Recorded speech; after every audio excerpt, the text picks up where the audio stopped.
Alrighty. Well, good morning, everyone. This is our regular meeting for November 13th, 2024. Welcome again to all those that are here in the room, those that may be watching the live stream online or the recording after the fact. Before we call the roll, I'd like to invite our County Manager, Sean Fletcher, to provide us with an invocation and lead us in the pledge.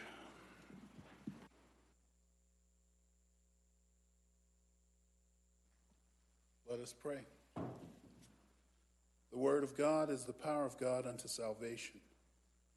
To everyone that believes in the name of Jesus. Dear Lord, we thank you for this day. We thank you for this opportunity to come together once again. Today, Lord, we give a special prayer, a prayer for our emergency responders. We ask that you continue to watch over them and protect them as they seek to serve others. In the name of the Father, the Son, and the Holy Spirit, amen. I pledge allegiance to the flag of the United States of America and to the republic for which it stands, one nation, under God, indivisible, with liberty and justice for all. Thank you, Sean. Alrighty, it's 9:01. Emily, could you call the roll? Commissioner Thayer? Here. Commissioner Richardson? Here. Commissioner Schroeder? Here. Alrighty, we are all here. We have a quorum. First item of business we have is approval of the agenda as published. I would accept a motion. Mr. Chairman, I move we approve the agenda as presented. Second. Okay, we have a motion and a second to approve the agenda as presented. All in favor, please say aye. Aye. Aye. Aye. Motion carries. Okay, so the first item of business we have is the items on consent. I would accept a motion. Mr. Chair, I move we approve the consent agenda items as presented. Second. Okay, we have a motion and second to approve the items on consent. All in favor, please say aye. Aye. Aye. Aye. Motion carries. Alrighty. Moving on to elected officials, department heads, and staff reports. Sherry? Good morning, Commissioner. Sherry Hewlett, the Elbert County Treasurer and Public Trustee. Just a reminder to the citizens listening and the folks in the room that the tax lien sale is scheduled for next Tuesday, November 19th. Registration will be in this room at 8 and we'll start promptly at 9. So I just wanted to give everyone a little reminder on that. Currently, we have 181 properties as of this morning. Last year, we actually sold 162. So we're continually getting payments in each day. So we'll see how that shakes out.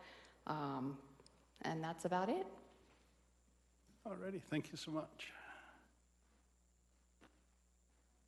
Nothing from Susan? Rhonda?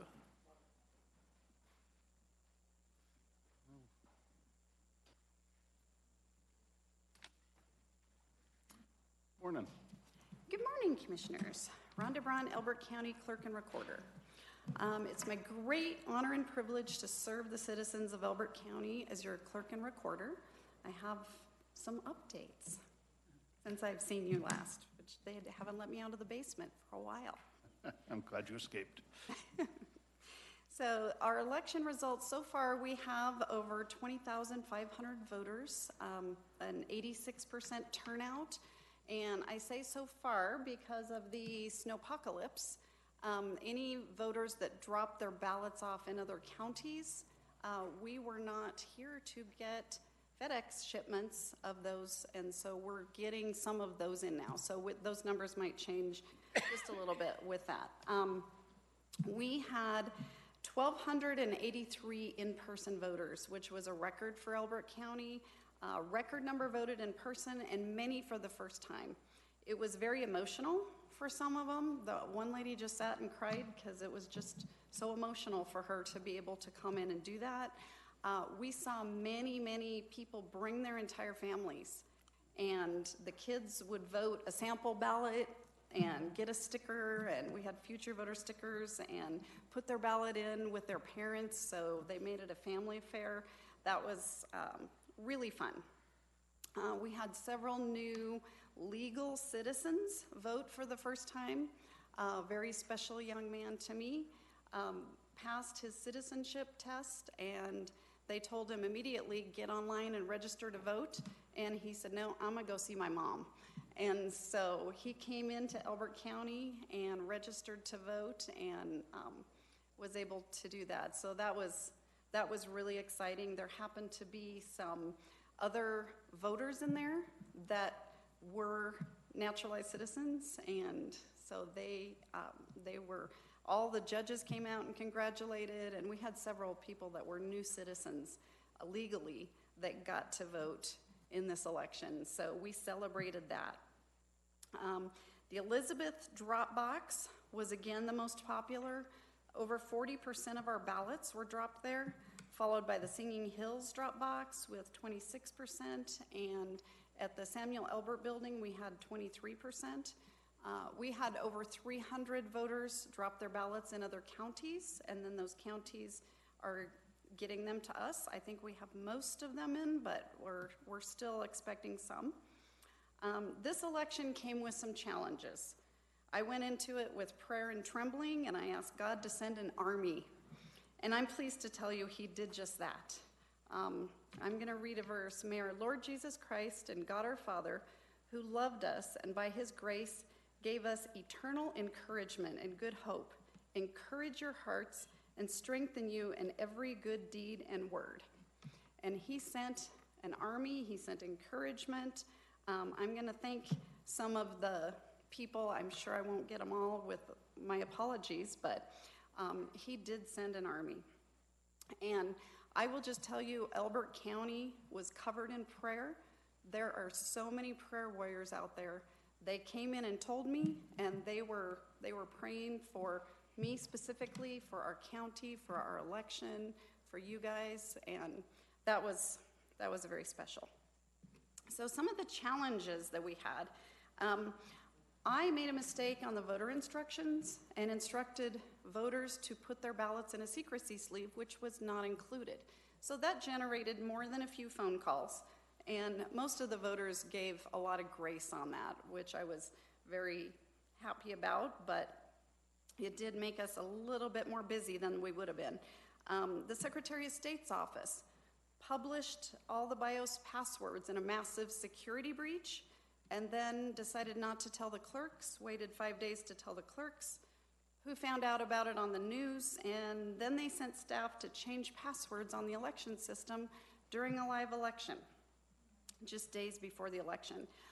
All counties have their systems under key card access only, restricted access, and 24-hour surveillance to guard against anybody being able to get in and use those passwords, but that was a very big challenge. And then there was this snowpocalypse. So later on election night, we got reports that there was kind of whiteout conditions, and we were able to get all of our judges home safely, close down everything, but we were not able to get a crew of judges back in the office until Monday. So we had over 4,000 ballots to process that had been dropped off that we weren't able to get into the office. So people were wondering where their ballots were and why we hadn't reported that. Well, we couldn't get in there. So there were some unique challenges for this election. With our results, I wanted to just point out a few of them. Congratulations to our new commissioners, Mike Buck and Byron McDaniel. Congratulations to Representative Richardson. Let's see, we had Prop 131 did not pass in the state, so no ranked choice voting. Elbert County Question 1A, to extend term limits to 3 terms for the 4 offices of clerk and recorder, assessor, treasurer, and surveyor, passed with 74% voting yes on that one. The Kiowa School District did not pass. All right, I want to thank some of the, like I said, this list probably cannot be inclusive because God did send an army to run this election. But the Elbert County citizens were just wonderful. And it's a great, great privilege to be able to interact with them as they came in, and the prayer warriors across the county. Thank you to the commissioners for all your help and support. Anything I needed, you were there. Specifically, thanks to Dallas. He came in and helped organize our voter service centers. Rachel and Amber, when they were there, had put together lists and instructions on how to do that, and I was able to just grab those and just give them to the guys. And Dallas and Corey and Greg put all those together, and I didn't even have to worry about it. So on election day, we had 3 voter service centers, one in our building, one at Singing Hills, or Spring Valley Golf, and one at the town of Elizabeth, and they put that completely together. I want to thank Greg Tolbert. He was my right hand. Anything I gave him, he's not been part of an election before, so this was drinking from a huge fire hose, and anything I gave him, he took care of, and I didn't even have to worry about it. I just want to thank Corey because he supported the rest of the department and all our other people in the sub-building, all our other departments, because I was pretty consumed with running the election. And so I was so glad to have him there. Bart answered all my goofy questions every time I called him. Thank you very much. Road and Bridge, I want to thank Monty and the crew. The new drop box was amazing and a hit. Ethan made sure we had the vehicles we needed. Anything I asked, they were there. Town of Elizabeth, they hosted the drop box again and a voter service center. We appreciate that. IT was just amazing. I would call them and they'd say, well, we sent that out to you last week. And I'm like, just give me grace, and haven't seen that. They replaced all the cameras right before our election, and they were amazing. And I was able to sit and monitor the drop boxes and be able to just see them and see what was happening in the drop boxes, and anything that I asked. And I told them, I said, if I call, I need it now. It's an emergency. I know it's all about me, but I really do. And they were there. No questions asked. So really appreciate that. The posse was huge support. Ken took care of that, and anything I needed. I walked around with a radio on election day, and he said, anything you need, just hop on the radio and we're all yours. And I heard reports from all our locations that they were there, they were taking care of us, and that was just amazing. The sheriff's office also, anything we needed, they were there. We had new legislation for confined voters that we had to do and figure out, and I worked with Chad Church, Carlos Estrada, and Tyler Vanis, and we got that done. So anybody that was eligible for that program, we were able to do that. So thank you so much for that support. The Republican and the Democratic parties provided a meal, which is always huge when we've got stuff going on. It's more than just providing the food. The judges feel supported, and we really appreciate that. And the facilities also, anything I needed, I just called up and they took care of it. Aaron, he came in several times just to see if things were going okay and how I was doing. He made sure there was communication. He thought of things that I didn't think of. So we appreciate his support. Douglas County Elections did all of our data entry for the month of August, and then the last 2 weeks leading up to the election, I called and I said, we can't keep up. And they said, we got you. We'll just do your data entry. And of course, our election judges.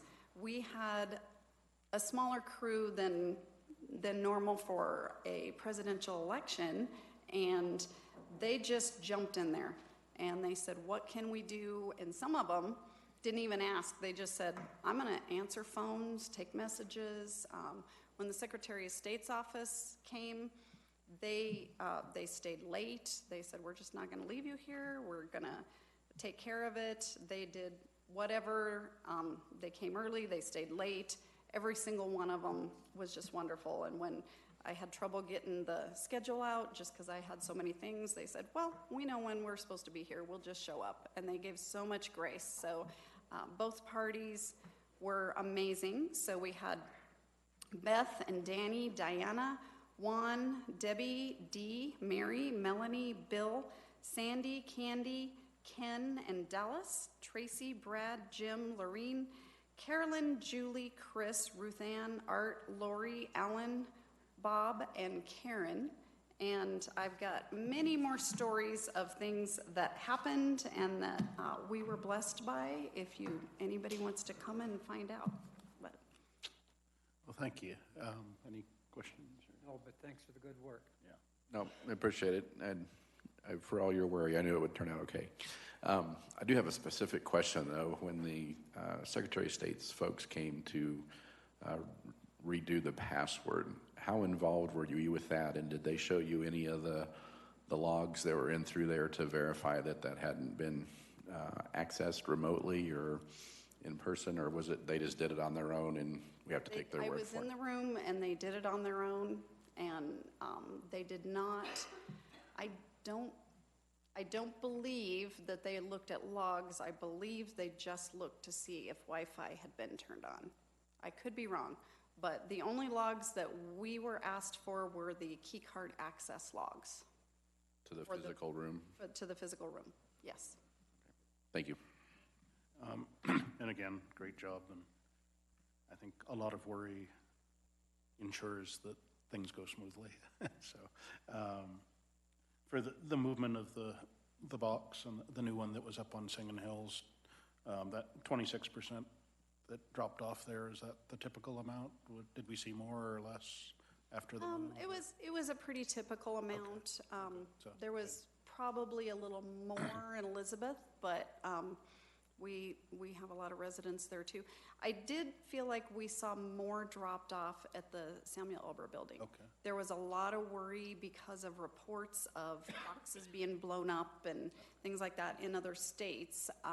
And so I heard a lot of people say, I want to bring it to your building to make sure that you get it.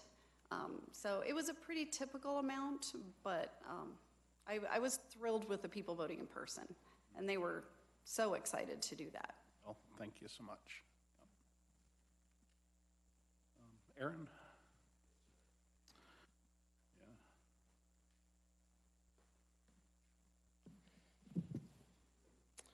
Good morning. My name is Aaron Bourne. I am the Director of Emergency Management for Elbert County Office of Emergency Management. I am here to discuss Operation Winter Storm.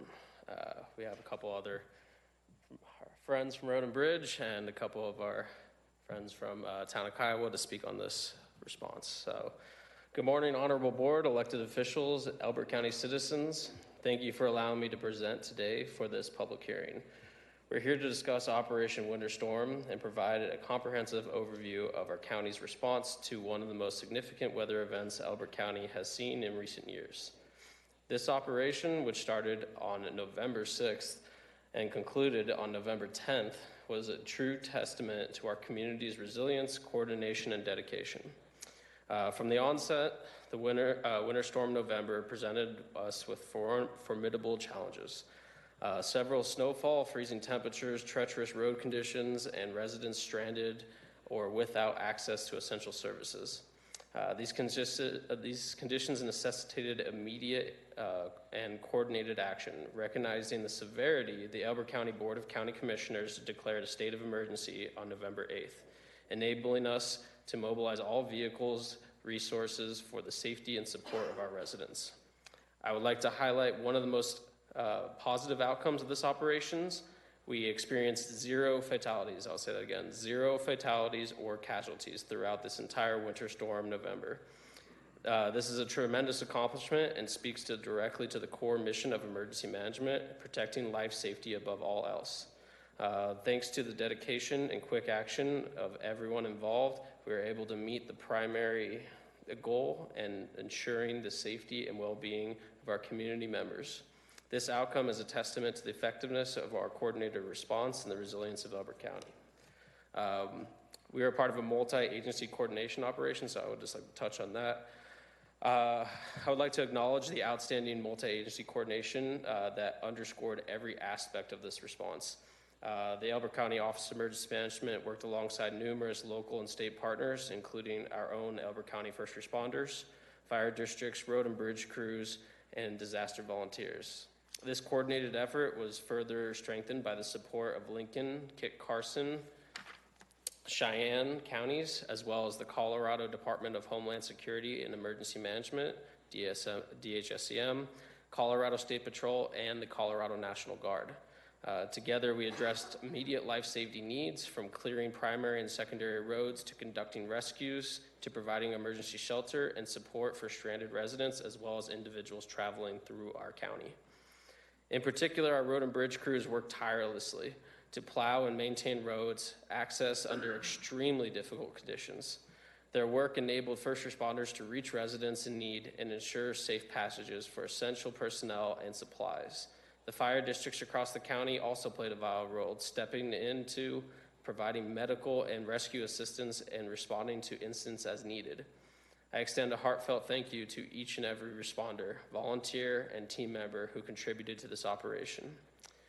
As a response of this scale wouldn't have been possible without our local partners and volunteers.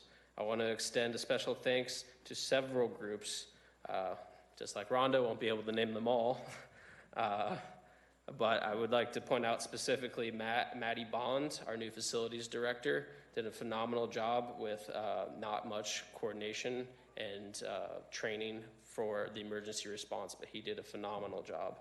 The Aries team, Erica Johnson with Echo, who provided food for the stranded individuals at the shelter. The Elizabeth Stampede volunteers stepped up big time. Kim Boyd with the town of Kiowa, and countless others who came together in the time of need. The list of individuals and organizations who contributed is far too long to fully name, but please know that each of you made a significant impact. Your spirit of service is truly what defines Elbert County and makes our community strong and resilient. During the storm, sheltering operations were set up to house those displaced or in need of refuge for the severe weather.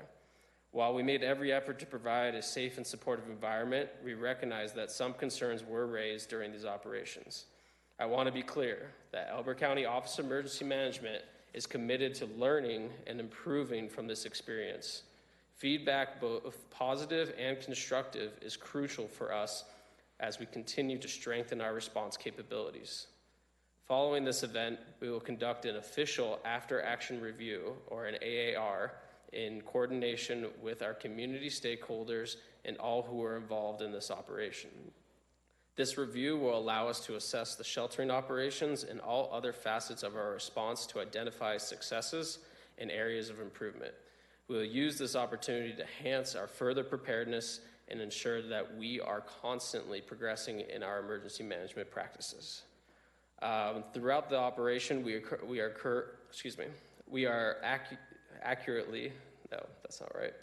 are acutely aware of the importance of clear and timely public information.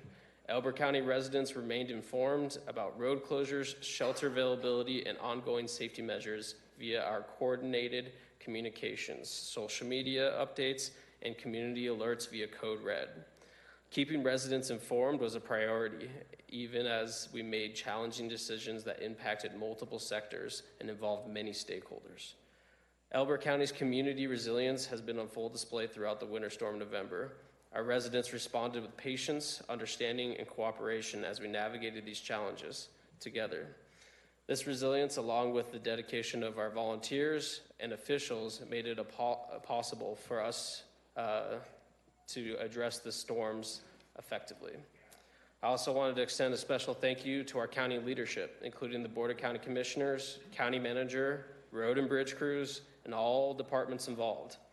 The support, resources, and guidance you provided throughout this operation enabled us to respond quickly and effectively. Additionally, acknowledge our disaster volunteers, our fire districts, and all who worked on this operation. Your commitment and professionalism were truly inspiring. While the state of emergency has been officially concluded, our work is not yet done. We are currently in the process of conducting certain long-term recovery activities and addressing immediate action items that will improve our response capabilities going forward. Through these steps, we remain focused on making Elbert County safer and more prepared for future events. In closing, I want to reiterate our gratitude to everyone who played a role in this operation. We have a strong community, and together we have demonstrated that we can, even in the most demanding challenges, meet them. We look forward to sharing the findings of our after-action review with all stakeholders, and will continue to build on the successes of this operation to serve our community to the best of our abilities. Thank you all for your attention and support and resilience. Together we have proven once again Elbert County is a community that stands strong in the face of adversity. Thank you. If you have any questions for me, we also have a report from Monty coming up, but if it suits the board, let me know if you have any Anything questions. for Aaron at this time? No, but thank you for all the hard work you did. It's, we all survived. No, and I do absolutely appreciate yourself, your team, everybody you mentioned, in terms of management of emergency operations. The county's come a long way since you took the helm, so thank you. And absolutely also recognize that no plan survives contact with the enemy, and we learn something every time we activate. So as long as we're not making the same mistakes and learning from things as we move forward, that's all good. So Thank you, sir. Uh-oh. Do you have anything, Dallas? Okay, well, if it suits the board, I would just like to invite Kim Boyd real fast to talk about her experience and just give a couple quick brief moments. thank you. Kim, welcome. See you. Oh, okay. So you made it over the mountain of snow in the middle of the road. Oh, I didn't get out until Monday morning. We had 51 inches out at our place, so.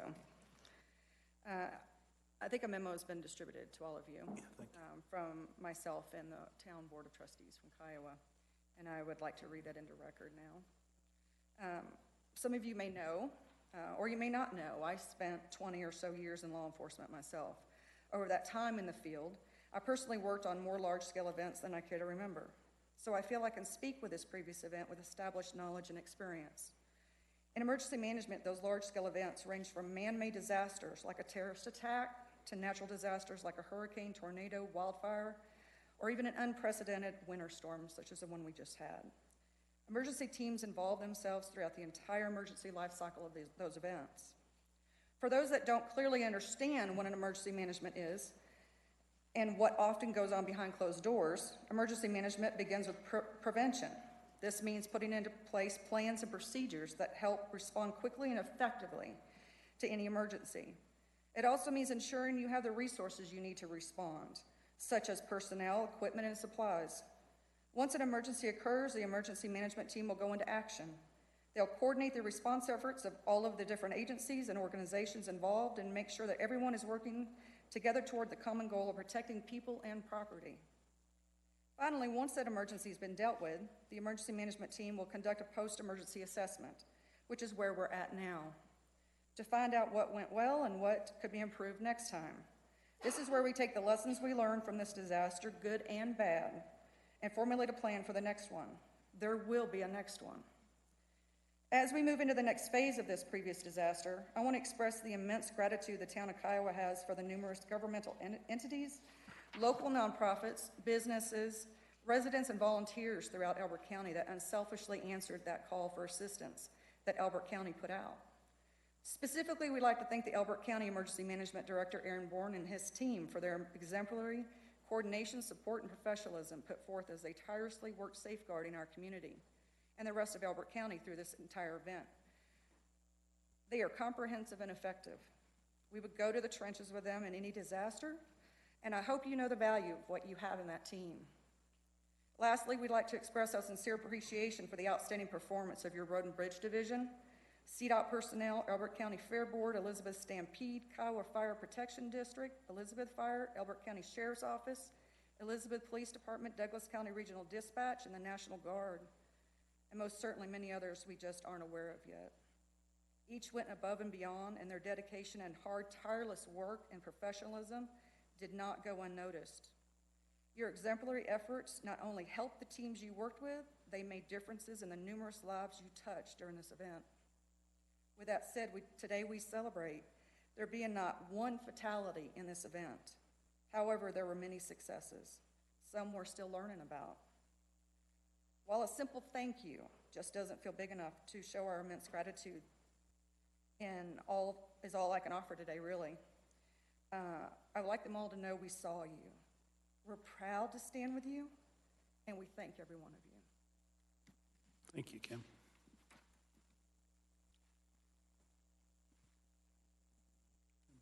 Did you have something you wanted to add, or? No, okay. Again, thank you. I mean, we've talked a lot at this table about what the proper role of government is, and leaning in an emergency where folks can't help themselves is definitely within that role. Everybody's done well, but Monty, if you could. Good morning, Commissioners. Monty Hankins, Elbert County Public Works Director. Those two are kind of a hard act to follow, but I'll give it a shot. We've kind of prepared somewhat of a slideshow that'll begin after I get done with these keynotes to this winter event. As Aaron said, it began Tuesday night around 9 p.m. and ended Saturday around 1 p.m. I've worked here going on into 15 years, and I've never been this multiple day snow event yet. The bomb cyclone was tough, but it was a 1.5 day situation and then a 3-day cleanup, but this one was a little more difficult in the aspect of how long it was and how widespread and deep and heavy and wet the snow was. So, the bomb cyclone had a lot more wind effect to it, but this one was more challenging to remove on a county-wide scale. The asphalt truck drivers plowing the asphalt, they performed 8 12-hour shifts in total, one right after the other. They just stayed out 24 hours a day from the time it started to the time it ended. The road graders did 3 total snowplow shifts. We can't put the graders out while the storm is going on. We just don't have enough resources in people or equipment to just leave them out like we do the trucks. Plus, it's a big safety factor. It's much more difficult to plow the gravel roads. Some of the roads, if you don't have fences and such to see where the road is, you really don't know where the road is. So having someone out there in blowing snow and low visibility is a life safety issue. So we can't just leave the graders out nonstop like we do the asphalt trucks. They performed 3 snowplow shifts, one on Wednesday for a total of 17 hours of nonstop plowing. Then they went out again Saturday after the storm came to an end. The first time they went out for 18 hours nonstop. Then we sent the guys home to get some rest for about 6 or 7 hours. Brought them back in on Sunday for another 20 hours of nonstop gravel road plowing. This one was extremely challenging, like I said, because it was so heavy and wet, and then the ground underneath was warm and soft, so it was like muddy. The ground hadn't frozen yet. We never have had so many blades stuck in all of history. I mean, I think all but 3 of them got stuck at one point, and some of them got stuck 6 to 8 times, and that was even with chains on the tires, so it was extremely challenging. One of the highlights of the storm was I had the privilege of jumping in. Kiowa Fire called me, and they needed to get an ambulance to Parker, so I jumped in our spare plow truck and got to plow that ambulance over to Parker. I didn't make it all the way to the hospital. The conditions got better in the town of Parker, so they called me off at Main Street. But there was a lady on board that had a baby, and she had a baby in transport. So, and the baby and the mama are in good condition. So that was that was a great honor for me to be able to do that. I want to talk about, we've had a lot of turnover in Road and Bridge since COVID began. It's starting to get better, but during this storm we had 16 new employees that had never done this before, and some of them were road grader operators. So in my opinion, they did an amazing job for their first time. We do have a pretty rigorous in-house training program that proved itself out through this deal, so it was pretty impressive on that level to see those new people just step up. Some of them just stayed. You know, with our new facility, I'd like to talk and thank you guys for that and thank the citizens for that as well. That new facility is just absolutely amazing and a huge blessing. There was, I don't know, almost all of Road and Bridge except the road grader people out east that just stayed at the building, being we have the bunkhouse and a kitchen and showers. I stayed there from Tuesday night to Saturday night, but we all stayed there and it was very comfortable. Everybody got rest, everybody got food. That has really increased efficiencies and made people safe and boosted morale like you can't believe. So in my opinion, you know, that building is a godsend because not only in the people performing better and being able to be rested, the equipment. Usually the asphalt trucks on our third shift of snow plowing, they begin to break down because they just can't handle that very well. We, with that facility, are able to park those trucks inside now and keep them in a good environment. Not only that, this storm, we thoroughly went through them in the shop, all of them, almost all at once. At our old shop, we could only go through one at a time, basically. That facility, we went through all the trucks prior to the storm, almost all at once, and then we only had one truck out of all of them break down that entire storm. So the trucks really did good, and it's a testament to the new facility up there. Let's see, the guys, I just can't even express.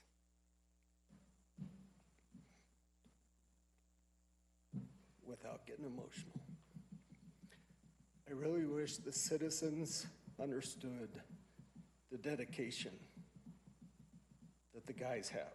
You know, they don't get to see behind the scenes like I do, you know, how our road and bridge employees really care, and they just go and go and go and do what has to get done.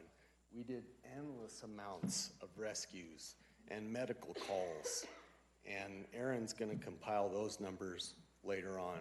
We couldn't get them together for today, but I mean, I don't know. We just go and go, and every time we get called for emergencies or anything, the guys just say, "Yep, I'll go get them," and they make it happen, even when they can't see where they're going. So I don't know. The dedication of the road and bridge employees is just beyond measure. It's incredible. Anyway, we have some slides. They're kind of fun to look at.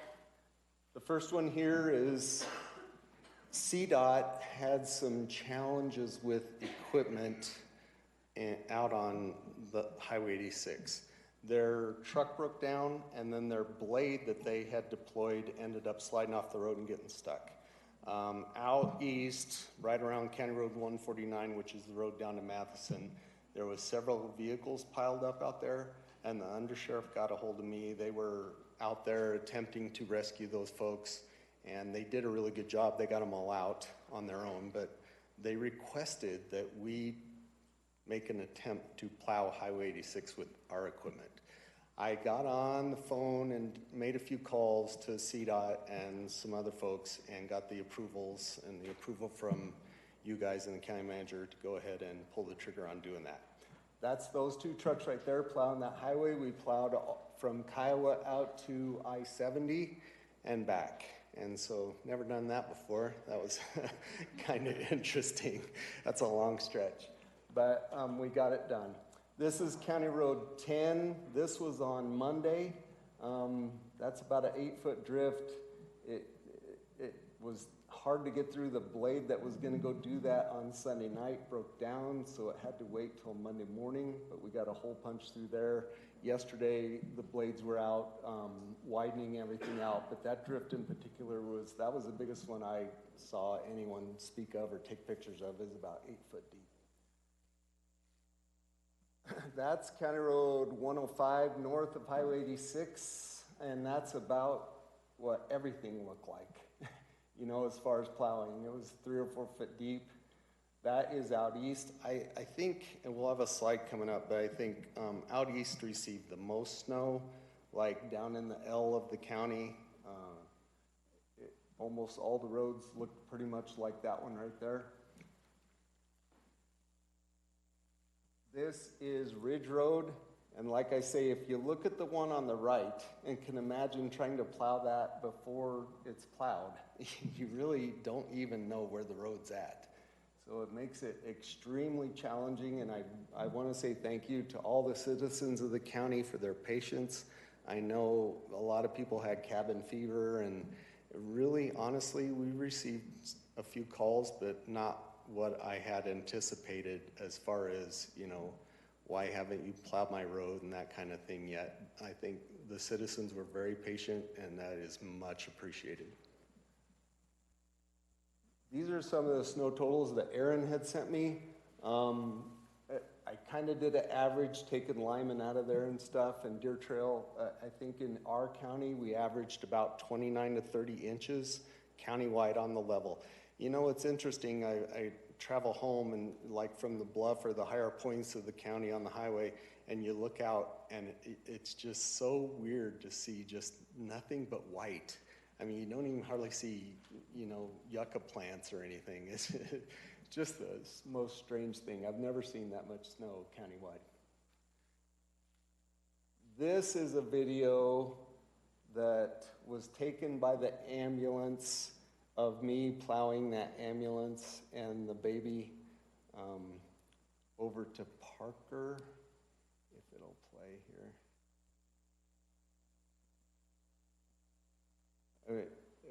It was just kind of neat that they even took the time to video that. Yeah, there you go. But that's what it looked like. It was kind of a challenge. It was early. I can't remember what morning it was. But anyway, it was kind of cool. Yeah. And this is, again, with everyone else, this is the group we'd like to thank. You know, Road and Bridge, it is a team effort with everybody. You know, Elizabeth Fire, Rattlesnake Fire, Kiowa, Simla, North Central, Agate, and Elbert Fire.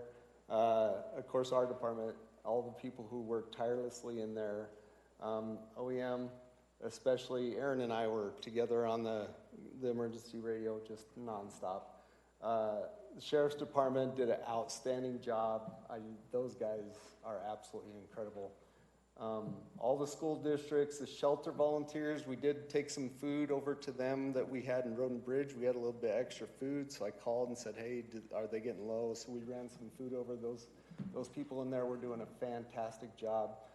The National Guard, and like everyone else, I'm sure there's people we've missed, but just wanted to say thank you. Thank you to the commissioners and Sean, county manager, because, you know, often I need, hey, can I do this? and usually I get the okay to move forward with stuff. So I just want to thank you guys, and all my team in Road and Bridge are just, I'm so blessed. Really good people. Anything for Monty? A couple of those pictures are out close to where I live, and Yes, sir. I know very well that I couldn't figure out where the ditches were, even when I was cleaning my own driveway. Yeah. But thank you for your dedication and commitment to getting us through this storm. I know where the shoulders are now. Hey, something else I forgot that I want to do because I didn't turn the page of my notes. I want to let you guys know the kind of the numbers of this storm. So in total, we did 2,215 labor hours in Road and Bridge, and 682 of those were overtime hours. The total dollars between labor, equipment, and material for this one storm is $441,953.69 is what that storm cost us. I was going to ask. Yeah, I got so wrapped up in No. talking about everybody.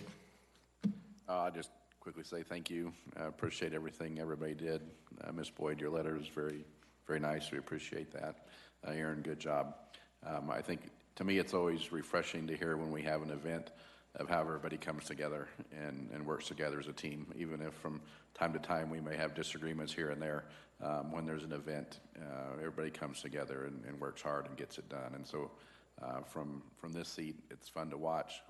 I saw it for several years in the elections department, the support that other departments give other departments when it's their Super Bowl time is tremendous, and it speaks testament to county leadership, our directors, just the dedication of our employees. And so it's encouraging to watch from this side of the table. So thank you to everybody.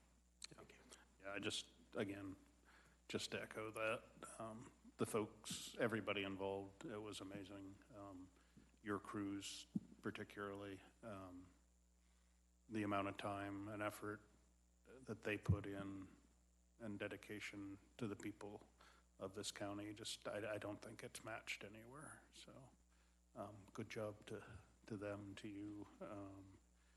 Did have one question. I know we had I think this may be the first time we had an aircraft out looking for stranded vehicles. Yes, sir. How did that come to be? Because again, that's new to us. Yeah, so that was part of the national, as the state declared a state of emergency, Okay. why my office suggested as the county do that as well and follow suit, is so we had access to that resources. So that was a state resource. It was the Civil Air Patrol.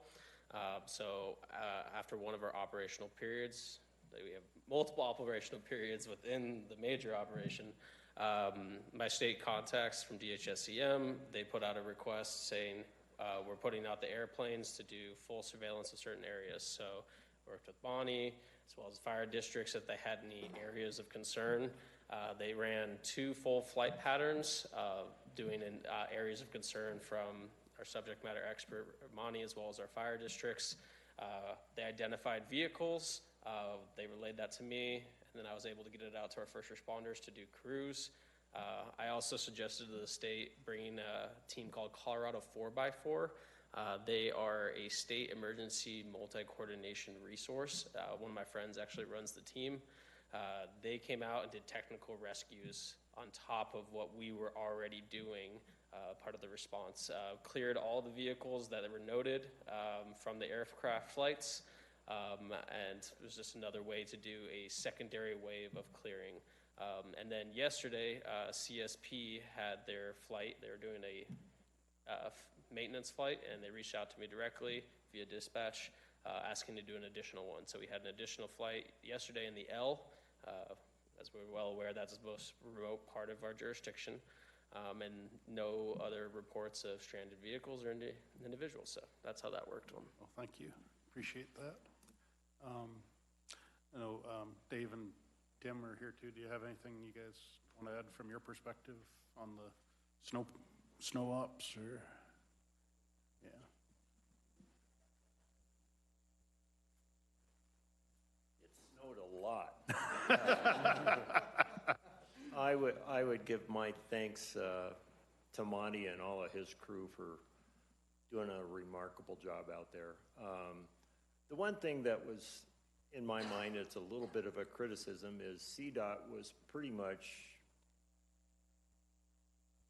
not around. They've got some staffing difficulties, and there was one plow driver that was brand new in training, and he was not allowed to go past Wiedemeyer Road. So our first rescue on Thursday, was that when we went out there, was a semi-truck driver that had been there about 20 hours at the bottom of that hill. And we ended up being able to pull it out with our LMTV vehicle. And that was just the start of getting out to 149. There was several cars, and we worked with CSP out there to get that cleared up. But these guys were fabulous. There was a lot of rescues, I know, with Elizabeth Fire and their snowcat.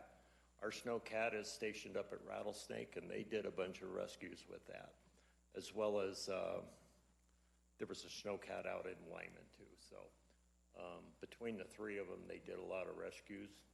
Our biggest complaint is people getting out, and then we got to go rescue them. So we probably have upset quite a few people at 86 and County Road 45, but it was just too dangerous to send people out. So. Okay.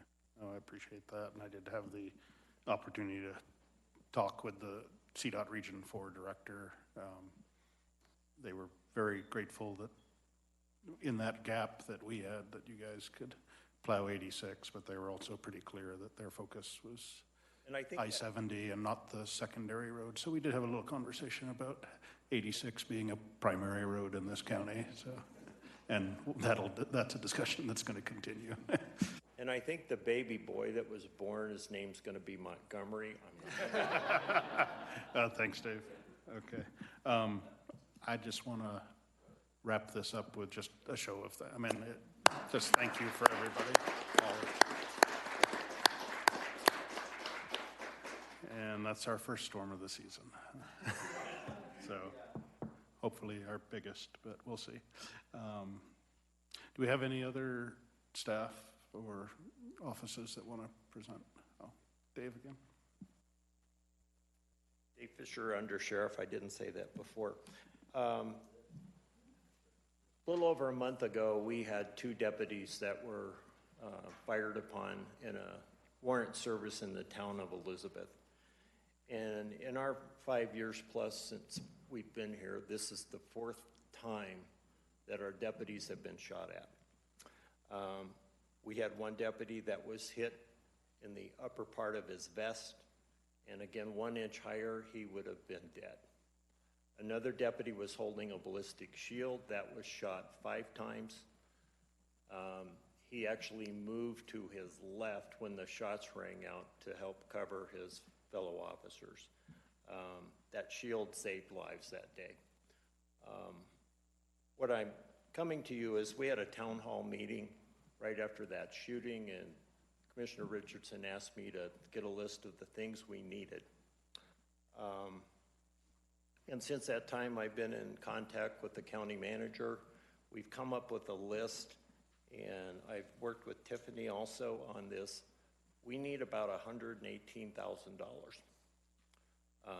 This is going to replace the SWAT vests that expire in 2024. We had a budget item in the 2025 budget to just replace the Kevlar inside the vest, but once I got researching it, there's other Kevlar throughout the vest that the entire vest needs to be replaced because there's collars, there's shoulders, there's other pieces that Kevlar has expired and could create a problem in the future. So the cost of those vests is roughly $60,000. We anticipate getting those right around the first of the year. So those vests can be billed in the 2025 budget cycle. The other items that we have requested are ballistic shields. We also requested some drones because drones actually made the day that day we were able to fly one of Douglas County's drones inside the apartment where the suspect was. It was a very small drone, but it fit through like a 2x2 window. So that saved us a lot of grief as far as going inside. I was watching over the drone operator's shoulder when they went in, and I could see the suspect who was DOA inside. He did fire, the investigation is not done, but it's being done by outside agencies, but the suspect fired 12 shots that day. We fired a total of 9. And roughly, as I said, I need permission to get started on the vest. There's a delay in getting those built, so that's why I'm here today. Plus about roughly $60,000 can be in the 2025 budget And Tiffany's gonna work on trying to find the rest of the money this year in this year's budget. So I just need approval to get these things ordered and get them started. I don't think there's any objection up here. Just let's get that stuff ordered. Okay, thank you. We've got fund balance. That's, Okay. I mean, I don't think any of us want folks out there with expired protective equipment. Even, I know it doesn't just go bad the next day, but let's get that, those replaced and make sure we have a kind of a replacement sequence going forward. Yeah, Kim, if you could, but on the mic, please on the mic though.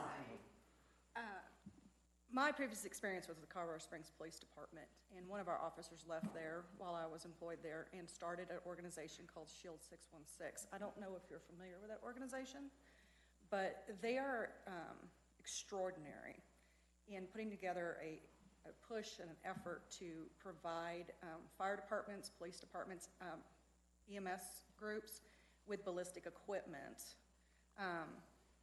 They have provided a lot of kits and saved a lot of money to departments. I don't know if that's something you guys might want to look into. We'd be willing to sponsor. Appreciate that. We have gotten in the past some equipment from them. How a It's been- fire but, districts yeah. them, so.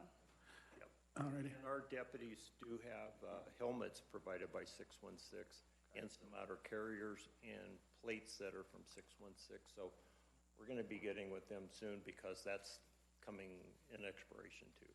Okay. I know we were focused on replenishing and from that event, but the day-to-day vests, the non-SWAT vests, do we have any replacements, or is there any other protective gear that we need to get out for everybody? Because Yeah, the jail got new stab-resistant, bullet-resistant vests about 2 years ago. So I think those all come due in 2028. There's some other ones, somewhere between 7 and 10. I've not heard from everyone. But there's probably 7 or 10, and then we put those in through the Bulletproof Vest Grant that comes out every, like April to June of every year. We'll try to get reimbursed from some of those, and then the SWAT vest we'll put in for that as well. We're also looking at grants for drones. We've got one that our victim advocates are working on, as well as our grant coordinator. So we're working to try to find ways to offset that. But our deputies have been cleared. There's quite a process to get them back to work, but they have all been cleared and they're all back at work. So everybody's doing good. Any questions or? Nope. Okay, and I did obviously notice we had was it Golden that that we lost an officer that was hit. He was hit by a car while he was trying to assist somebody else, was he not? Okay, well, I know. Yep, there's a lot of dangers out there. Yep, well. And thanks to the county manager for his assistance on it. Okay, thank you. Alrighty, do we have any other staff? Okay, seeing none, we'll open for public comment at this time. It's an opportunity for folks to speak on items that aren't on the formal agenda. We ask that you give your name, your address, and take no more than 3 minutes. But do we have anybody for public comment? Carrie. Jan Fitzgerald. Oh, ma'am. Let's see, sorry. Jan Fitzgerald at 35414 Renningbrook Lane. And I'm the victim of the 175 Spruce building that was shot up. And I'm here to ask for help and for resources. And I'll read this to make it short so that just a paragraph, what I need to say, so it saves time. I'm sure everybody appreciate that. So, glasses. August, I rented apartment number 11 to Christina Athy and her father, John Nielsen. Christina was separated from her husband and she was getting a divorce. However, she allowed her husband to stay a few nights to see and visit the children. October the 15th, the police of Elizabeth were serving a warrant to the visitor at apartment number 11. Police officers and Douglas County SWAT team caused excessive damage to our property, $20,000. We've got bids, we've got invoices. Anyway, it included but not all: windows, window frames, blinds, screens, siding, soffits, drywall, door locks, carpets filled with chemicals from the chemical bomb, blood, and not to mention loss of rent while waiting for labor to be completed and waiting for materials to come in. My insurance will not pay for police damages, calling it government action. Can you do anything to help?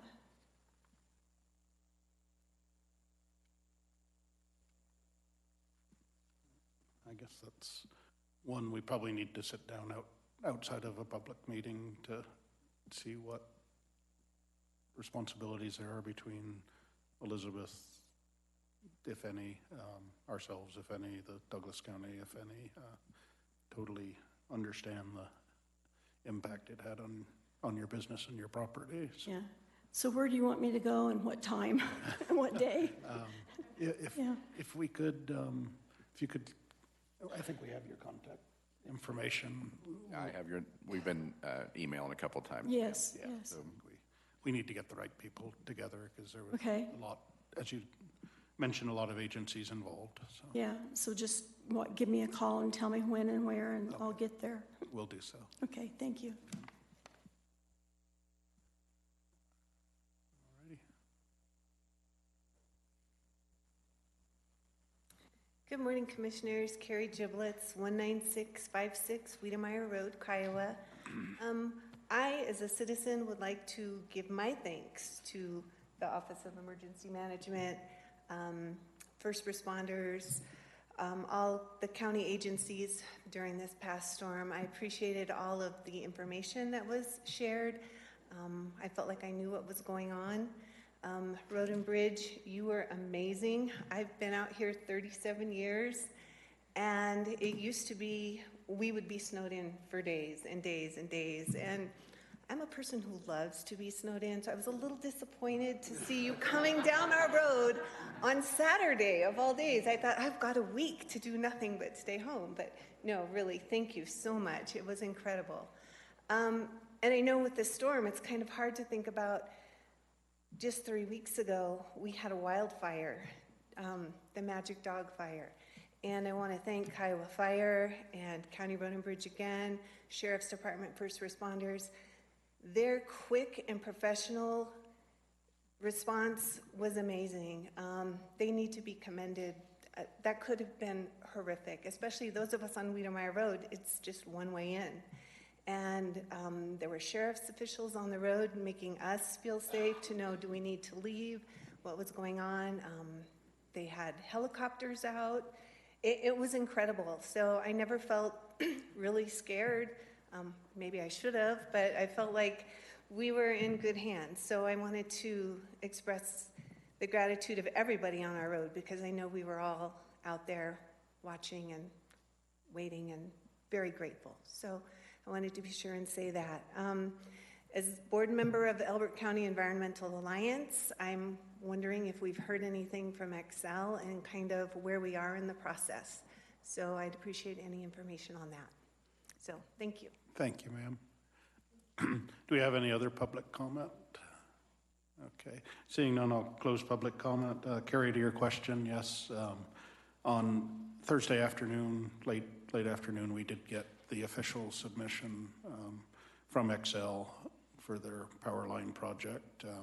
That has been, it's being looked at currently by staff, and it's been forwarded to some outside reviewers that we contracted in preparation to pick through the application. But the process going forward, we have 28 days from receipt of the formal application to review and then provide commentary back to the applicant, let them know if we feel it's complete or additional information is required.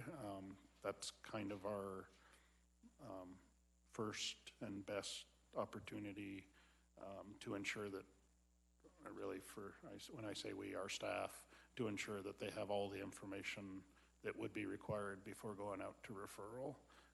At the end of that 28 days, I just expect there's probably going to be some substantial requests for additional information, just based on historic processes. Once the applicant receives those requests for additional information, kind of the ball's back in their court. I've lost track at this point, the amount of time that's gone between the pre-application meeting where they were told this is what we expect, and this last Thursday. I believe it's been over a year. So I can't tell you whether they'll be able to respond to what we ask for in what time frame, because one, I don't know what we're asking, and then we don't know how much time they'll take. But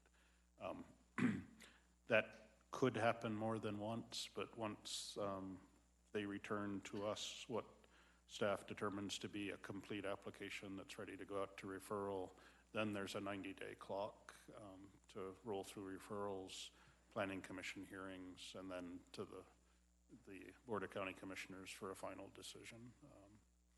So there's still a 90-day clock coming. Don't know when that one will start, but yeah, the application is in our hands at this point, so we'll go forward from there. Anything else to add? Okay.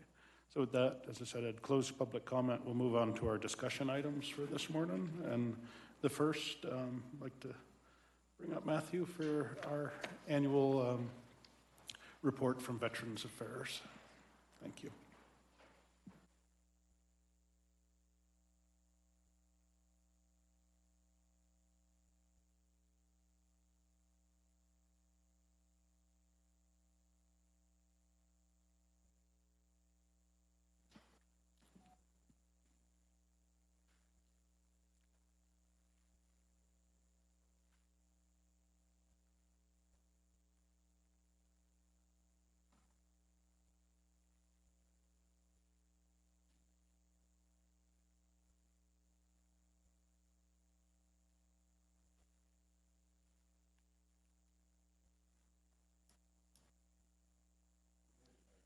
Morning. Peters, Veteran Service Officer for Elbert County.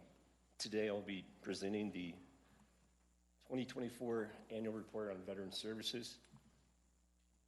And yes, I'm a retired Marine, I'm proud of it. Our mission statement, we're here to assist any veteran or their dependents in obtaining any benefits which they are entitled to. And when I say that, I don't mean just from the Department of Veterans Affairs, I mean from any agency whatsoever. And the way we do that is mainly through service-connected disability claims, pension claims, appeals when the VA denies health care benefits, survivor benefits. If they need assistance going to a state veterans nursing home, or if they want to go back to get their education and training, life insurance, home loan, and burial benefits. As you can see, the veteran population has decreased once again.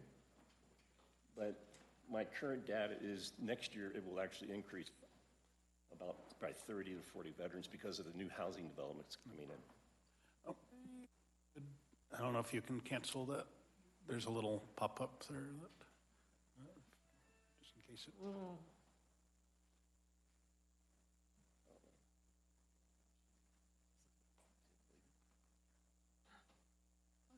There you go. All right. Yeah, I just didn't want it to cover up information that on the other slides. Thanks. For 2023, the benefits and the amount of money coming from the VA to Elbert County is $25,249,000. And that's mainly through service-connected disability claims, the pension claims, the home loans, and educational benefits as well.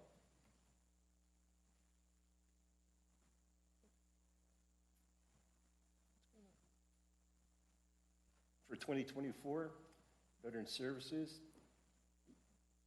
we had 36 office visits, 10 outreach calls, and 257 actual emails, because a lot of our veterans are getting more computer literate and savvy, so they're doing it online, so they're not coming into the office as much. And these numbers are pretty low, but that's because the position was actually vacant for 4.5 months. So With that, if you have any questions, I'll be willing to answer them right now. Questions? Just as a veteran that received some of those services, absolutely appreciate what you're doing. And I know from previous presentations and discussions, just absolutely appreciate you know, seeing the need and Oh, yes. and coming forward to apply for this, and just the speed at which you got through all the certifications so you can provide the full range of services to our veterans. So. It's a challenging job because a veteran comes in, or a surviving spouse or a dependent, you don't know what they want and where to start out sometimes, or they don't, but I do. That's the key to the whole thing.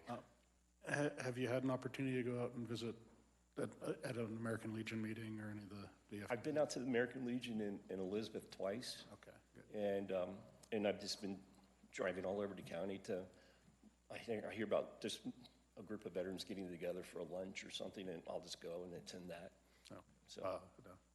trying to. Thank you for being present. That's the biggest thing, that people just, as you said, most people don't know what's available to them or how to access. So as long as they know you're there, that's the most important thing. So thank you. Is that it? That's it. All right. Thank you very much. All righty.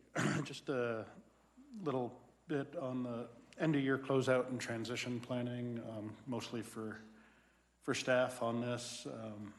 As we come up into the new year, I know we have some fee schedules out that are keyed to inflation indexes. Certainly we've got tracking of expenditures to get to our end of year financial closeout. Just want to make sure that's all top of mind. And we generally only have, we're only having this one meeting this month.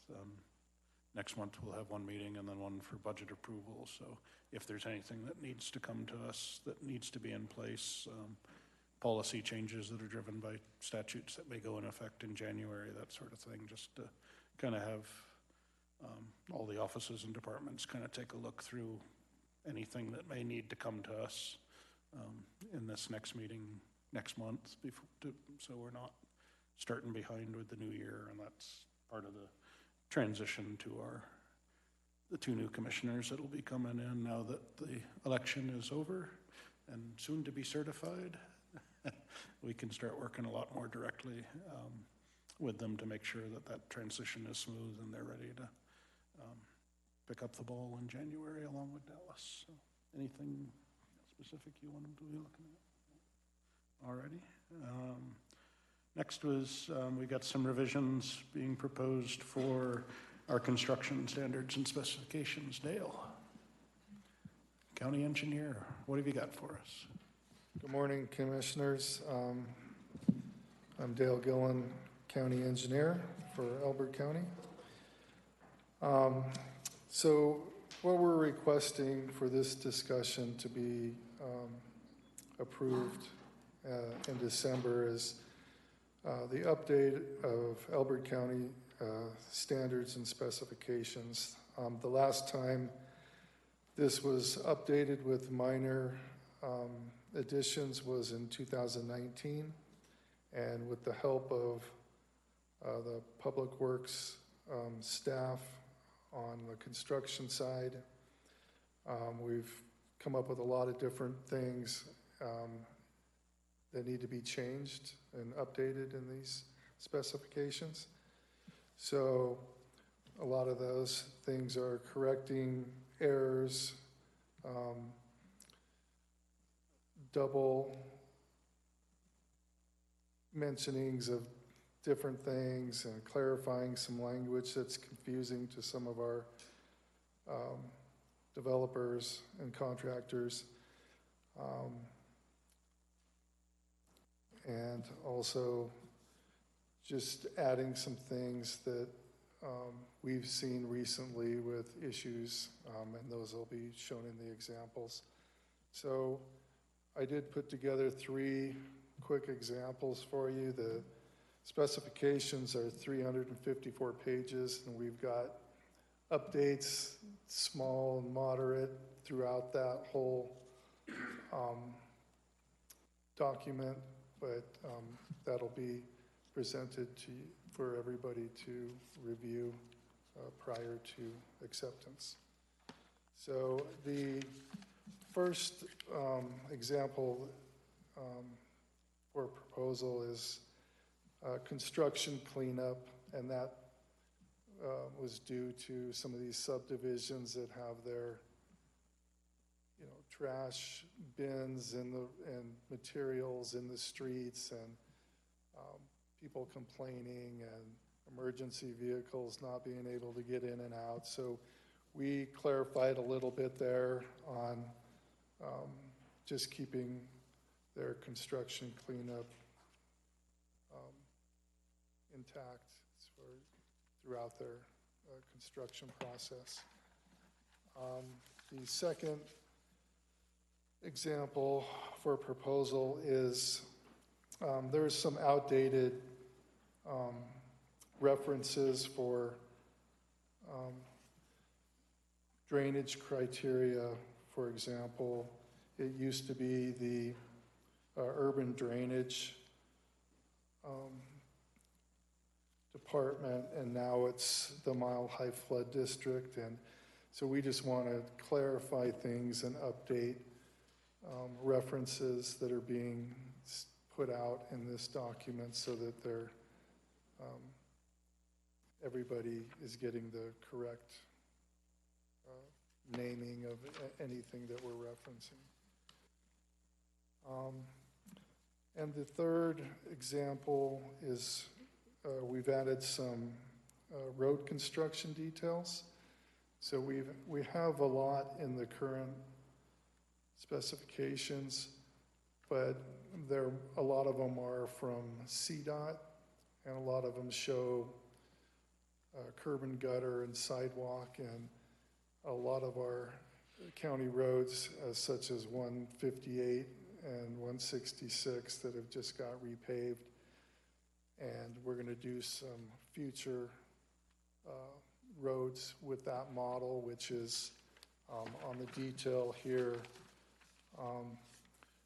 2 12-foot lanes with a 12-foot or a 2-foot paved shoulder with a 2-foot gravel shoulder. And so that's kind of the model that we're using, that we're used to seeing, that we have room to work with here. So there's a few other details also that'll be put in that we've all talked about and would like to see as far as a countywide road details. And that's all I have. Does Just kind of anybody as have a any general questions? statement, this upgrading of the construction standards, that's for infrastructure within a subdivision, generally? No, it's countywide, everything, road, bridge, and subdivision. So these specifications are largely road and bridge type specifications, but they do fall into the development department, community development. So, such as subdivisions, when you go to build the roads in the subdivisions and things like that, they have to refer to these specifications. So it really has to do with everything. But just for clarification, if someone's listening, it's not changing our building codes, it's the infrastructure piece of it. Yes, I mean, anything being built or rules around the construction part of things is what's getting updated and clarified. And I noticed here it says we'll get the full document later on before we accept it. If we can get that earlier rather than later, if there's a lot of them, will be helpful for us to be able to review. But yeah, we'll be finishing that up here in the next couple days, and then we'll get that. Thank you. Approved. And yeah, I appreciate the examples because I know we had received some calls on at least emergency services and school buses being able to get through the active construction site, so that's a good one. And I know there's been some discussion in the past on access to utilities, moving those outside of pavement that we'd be responsible for. I assume that's going to be addressed. Right away. Okay. No, and I know it's a big task to go through a document of that size. And, Yeah. well, probably the biggest revision was back about 2010, and then 19 was a fairly light one. And we had the same consulting engineer, I think, throughout in the same period. So a fresh set of eyes, both from Public Works Director and yourself. I think we're probably going to find a lot of things that, you know, people had been used to seeing the same words and had in their head what they meant, but they got to mean what, you know, to other people what they mean to us. So I think it's an important update. So. All right. Thank you. Thank you. Alrighty, moving on to action. First thing we have is consideration of our minutes from the October 9th meeting. I'd accept a motion. Mr. Chairman, I move that we approve the minutes for the October 9th, 2024 minutes as written and dispense with the reading of those minutes. Second. Okay, we have a motion and a second to adopt the minutes from the October 9th meeting as presented and dispense with the reading. All in favor, please say aye. Aye. Aye. Aye. Motion carries. Alrighty, and then we have discussion and possible action on the Second Amendment to the SIA for Spring Valley Ranch filing 10. Yeah, Bart Greer, County Attorney. This is in regards to the type of surety that is allowed with regard to this development. It's in past times been something where we've required bonds, but we've allowed for a kind of a litany of different surety capabilities. And in this instance, I think we were more specific in the type of surety that was going to be used. As the builders and those folks that are going to be doing the development in this particular area that's already been approved for development for quite some time at this point, they are looking at just with the way the economy is and the financial markets and that sort of thing, one type of surety over another may be more advantageous from a fiscal standpoint. And so this really doesn't change any of the material terms other than just the form of surety that allows for an irrevocable line of credit as opposed to perhaps a bond in this case. And so that is something, again, we've done in other instances. It really is not changing the substantive requirement. It's just the type of financial backing that is going to be required of that developer and development. Alrighty. Any questions? No questions. Anything from the public on this? Okay, seeing none. Pretty straightforward. I would accept a motion to approve this amendment. Mr. Chair, I move to approve the Second Amendment to Subdivision Improvement Agreement for Spring Valley Ranch, filing 10 as presented. Second. Okay, we have a motion and a second to approve the Second Amendment to Subdivision Improvement Agreement for Spring Valley Ranch, filing 10 as presented. All in favor, please say aye. Aye. Aye. Aye. Motion carries. Okay. Board planning for our next meeting. Again, I think primarily be driven by end of year stuff. So whatever comes out of staff looking at what their needs are to get to us before the end of the year will pretty much drive our next meeting. So this afternoon we've got quite a few land use items to hear. They'll be heard at this location at 1 p.m., but there's a SUR for wedding event center, 2 rezones, a variance and a special use that are associated with a tower placement out by Simla, and then some metro districts that are being proposed for Elbert County East subdivision. So those will be, as I said, heard at 1, but prior to that, at 11, so 35 minutes from now. We had planned last Wednesday to do our public hearing for the 2025 budget. Because of weather and ongoing cleanup operations after that, we moved that and renoticed for 11 a.m. this morning at this location. So with those two things pending, it is, I'm waiting, 10:25. We're in recess and we'll reconvene here in 35 minutes. Thanks, guys.